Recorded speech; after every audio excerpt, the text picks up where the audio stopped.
សូមគោរពនឹងជម្រាបសួរទៅកាន់ពុកម៉ែបងប្អូនយើងទាំងអស់គ្នាហើយក៏ស្វាគមន៍បងប្អូនយើងសាជាថ្មីមកកាន់ការផ្ដល់តម្រុយឆ្នោតយួនប្រចាំថ្ងៃនៅថ្ងៃទី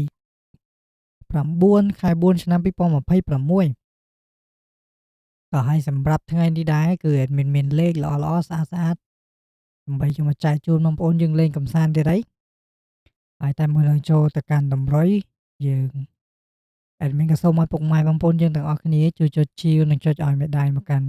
វីដេអូរបស់អេដមីនម្នាក់មួយផងបងប្អូនដើម្បីចាត់ទុកថាជាកម្លាំងចិត្តបងប្អូនឲ្យអេដមីនមានកម្លាំងចិត្តធ្វើវីដេអូបន្តទៀត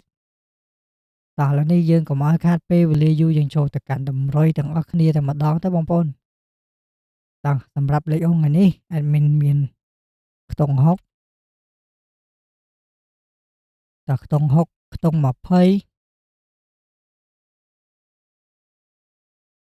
តោះមាន6មាន20ហើយសម្រាប់ពីរលេខអេដមីនមាន17 24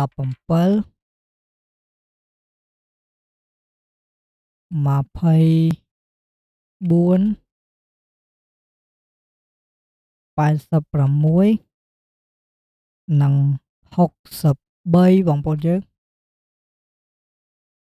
តោះនេះគឺ2លេខនិងលេខអូឥឡូវយើងចូលមកកាន់3លេខម្ដងបងប្អូនយើងសម្រាប់3លេខអេដមីនឲ្យលេងពី86 363តើបងប្អូនយើងនេះគឺជាលេខតម្រុយទាំង2លេខនិង3លេខរួមទាំងខ្ទង់អូសផងដែរដែលមានបានរៀបចំដើម្បីយកមកចែកជូនបងប្អូនយើងលេងកម្សាន្តតោះឥឡូវនេះគឺអេដមីនមានតែប៉ុណ្្នឹងទេបងប្អូនយើងលេងតាមការគួរយកតែលេខត្រូវទៅលេងបានទេបងប្អូនទៅហើយជាចុងក្រោយអេដមីនក៏សូមជូនពរពុកម៉ែបងប្អូនយើងទាំងអស់គ្នារកស៊ីមានបានត្រជាក់ត្រជុំគ្រប់ក្រុមគ្រួសារហើយនឹងហេងទាំងអស់គ្នាផងដែរបងប្អូនអេដមីនសូមជម្រាបលា